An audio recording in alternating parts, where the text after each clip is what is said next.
Chapter 16. Musings. Flash. Dashie took the camera away from her face and looked down at its screen. Perfect. She crouched down, trying to get just the right angle of the octopod.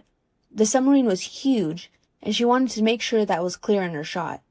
She had been taking pictures ever since she arrived in Florida. She had been chronicling the final stages of building the octopod, as well as the finished product, when the mechanic gave the tour. Dashie felt she had missed a couple shots of the exterior of the octopod, so before her next training session with the submarines, she found the virtual reality experience both amazing and effective. She decided to finish taking those pictures, and hopefully by tonight, she'll have the materials needed to send her first submission to National Geographic. Inkling hadn't told her the details of his deal with the magazine company until recently, but apparently National Geographic wasn't just interested in the project. They were enthusiastic, asking Inkling to record and send them information about the Octonauts themselves, as well as their technology. Basically, National Geographic wanted to show the journey of the Octonauts, not just the creatures that will be encountered. This had heartened Inkling's spirit significantly, and to say Dashie wasn't just as pleased would have been a lie. Sometimes she was blown away by how amazing her opportunities were. Sometimes it was hard to even fathom. She was in front of a towering metallic octopus, for crying out loud. This was all a dream come true. But she lowered her camera as a sobering thought came to her. Dashie was an individual of observation. Maybe it was her canine nature, giving her heightened senses. Maybe it was her calm personality, making it easier to blend into a crowd. Whatever it was, she knew one thing for sure. Not everyone felt the same way as her. The medic and pirate immediately came to mind. Dashie could practically feel the penguin's fear whenever she was in the same room as him. She had no idea why the medic was so terrified, other than when he was around the pirate. He made it as obvious as the sun in the sky. But his nature did confuse her a bit. If the medic wasn't enjoying this at all, then why was he here? What was compelling him to stay? She felt like it was too personal for her to ask.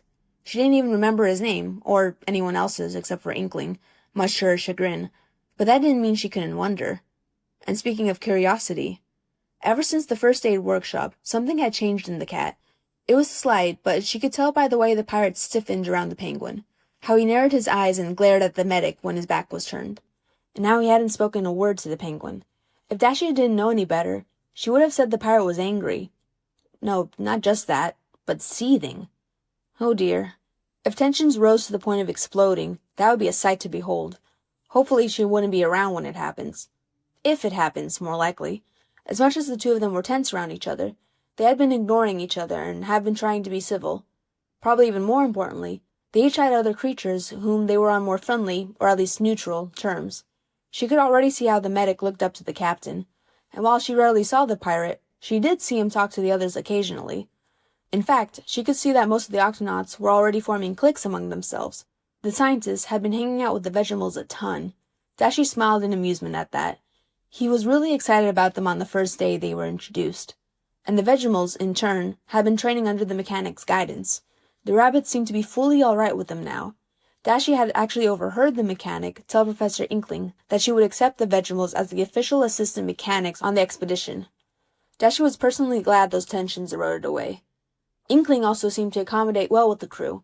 He would talk to the scientists about anything under the sun. The mechanic would update Inkling on the project's progress.